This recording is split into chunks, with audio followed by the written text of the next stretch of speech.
Ranking funniest AI moments.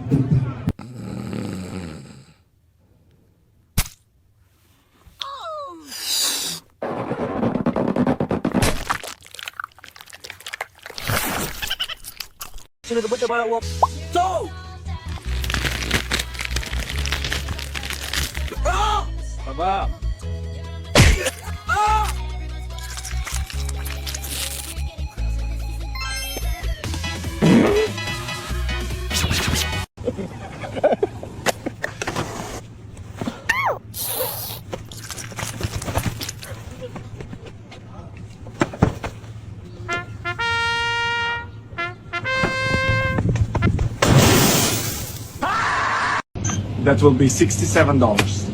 I have only $61. Sorry! 6-7.